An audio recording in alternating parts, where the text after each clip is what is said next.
The next exercise is one that we can use the breath to challenge the brain a little bit.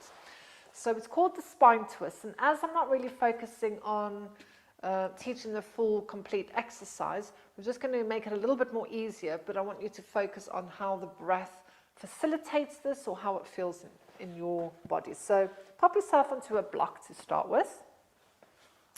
And the true spine twist is we'd have the legs out in front, but I'm not really worried about the legs today. So do what you want with the legs. You can cross them, you can have them out straight or bent.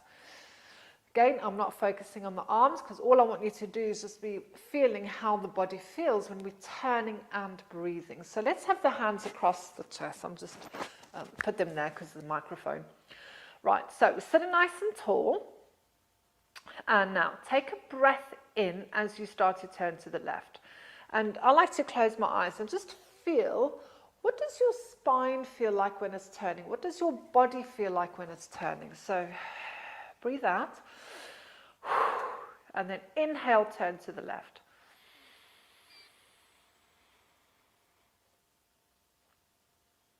Breathe out, stay there. Can you turn a little bit more?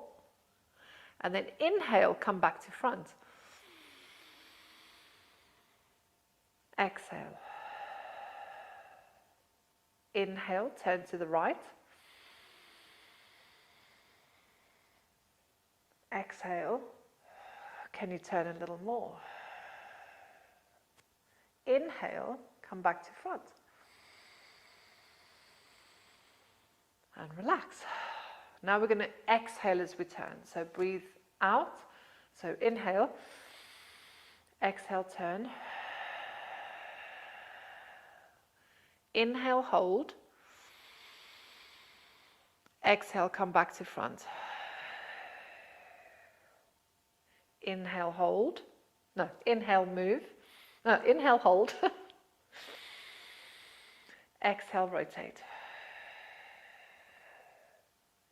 Inhale, hold. And exhale, come back to the front. And relax. So how did that one feel for you? So the reason I get a little bit muddled is I always do these on an inhale. Paul always does them on an exhale. So I'm going to explain why. For me personally, when I breathe in, what I feel is the rib cage wants to open up and lift. I feel like the spine wants to lengthen. So what I feel like is happening when I'm breathing in and turning is that all these vertebrae get to lift a little bit before they turn. So to me personally, it feels like there's a little bit of decompression in the spine, which is going to help the rotation. And then when I breathe out, I'm thinking of giving my spine a hug with all these muscles around the waist to emphasize that little last bit of the rotation.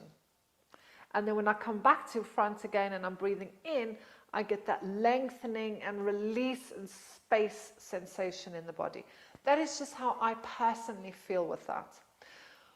Paul sees it another way. So as Paul turns and he breathes out, what he's feeling is the rib cage is pulling down and all the muscles are escorting the spine around.